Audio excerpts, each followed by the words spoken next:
कल्पना कीजिए, रात का समय है, चारों ओर घना जंगल, हवा की हल्की आवाज, पत्तों की सरसराहट। आप धीरे धीरे आगे बढ़ रहे हैं और अचानक अंधेरे में एक योद्धा दिखाई देता है। उसके माथे पर एक भयानक घाव है, ऐसा घाव जो हजारों वर्षों से भरा ही नहीं। वह आपकी ओर देखता है और धीमी आवाज में कहता है, मैं अश्वत्थामा हूं। लेकिन कहानी यहीं समाप्त नहीं होती। हिमालय के किसी निर्जन पर्वत पर एक वानर आज भी ध्यान में बैठा है। वह हजारों वर्षों से एक ही नाम जप रहा है, राम। वह है हनुमान। और लंका की प्राचीन परंपराओं में कहा जाता है कि आज भी वहां एक राजा है जो धर्म की रक्षा कर रहा है।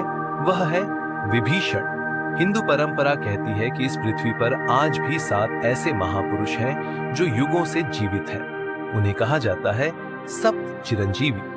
लेकिन यहां एक सवाल उठता है, अगर ये 7 लोग सच में हजारों साल से जीवित हैं, तो इतिहास में उनका कोई स्पष्ट प्रमाण क्यों नहीं मिलता?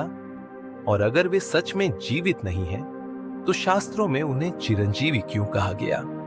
आज हम खोजेंगे भारतीय परंपरा के सबसे रहस्यमय पात्रों की कहानी, सप्त चिरंजीवी। और शायद ये कहानी केवल इतिहास नहीं है, ये मानव मन का गहरा मनोविज्ञान भी हो सकती है। शास्त्रों में सप्त चिरंजीवी प्राचीन संस्कृत ग्रंथों में एक प्रसिद्ध श्लोक मिलता है, अश्वत्थामा बलिर्व्यासो हनुमांश विभीषणः कृपा परशुरामश सप्तैते चिरंजीविनः।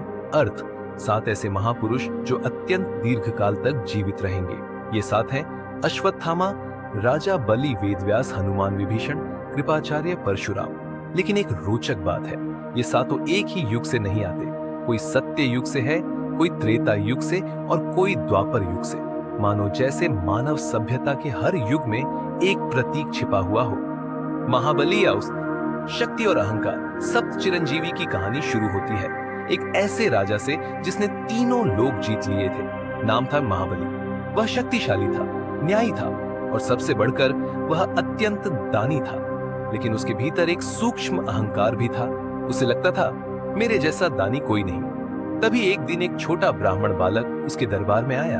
वह था भगवान विष्णु का वामन अवतार। उसने कहा, राजन, मुझे केवल 3 पग भूमि चाहिए।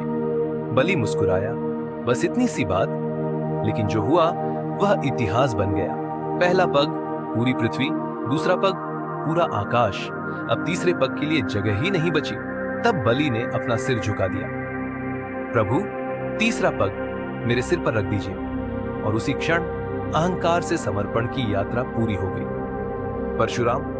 क्रोध की शक्ति। अब कहानी आती है एक ऐसे योद्धा पर जिसका क्रोध इतिहास बन गया। परशुराम। जब एक अत्याचारी राजा ने उनके पिता की हत्या कर दी, तो उनका क्रोध अग्नि बन गया। कहा जाता है उन्होंने 21 बार पृथ्वी से क्षत्रियों का विनाश किया। लेकिन समय के साथ उन्होंने अपने शस्त्र त्याग दिए और अपनी शक्ति को ज्ञान में बदल दिया। वेदव्यास, ज्ञान का प्रतीक। अगर वेदव्यास न होते तो शायद आज हमें वेद पुराण और महाभारत उस रूप में न मिलते जैसे आज हम जानते हैं। उन्होंने वेदों को 4 भागों में विभाजित किया और मानव इतिहास की सबसे महान महागाथा लिखी। महाभारत। कृपाचार्य। कर्तव्य महाभारत का युद्ध। धर्म और अधर्म के बीच सबसे बड़ा संघर्ष। लेकिन इस युद्ध में एक ऐसा व्यक्ति भी था जो दोनों पक्षों को समझता था। कृपाचार्य। उनका जीवन एक सिद्धांत पर आधारित था, कर्तव्य। विभीषण।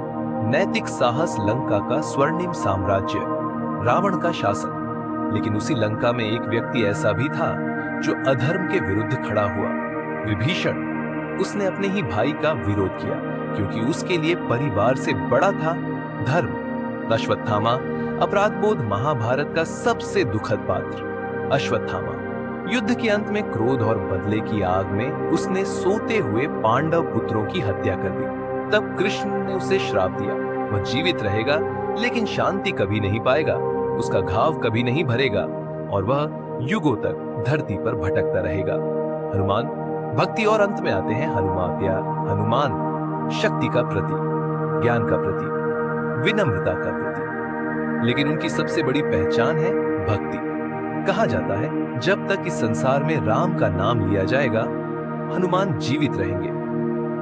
Mid twist.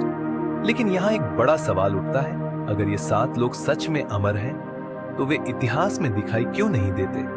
शायद इसलिए क्योंकि ये केवल व्यक्ति नहीं है, ये प्रतीक भी हो सकते हैं। शायद सप्त चिरंजीवी मानव मन के साथ अमर भाव है।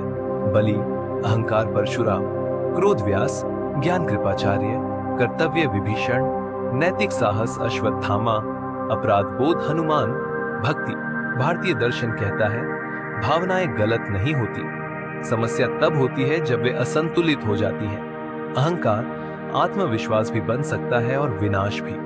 क्रोध न्याय की शक्ति भी बन सकता है और विनाश भी। अपराध बोध सुधार की प्रेरणा भी बन सकता है और आत्म विनाश भी।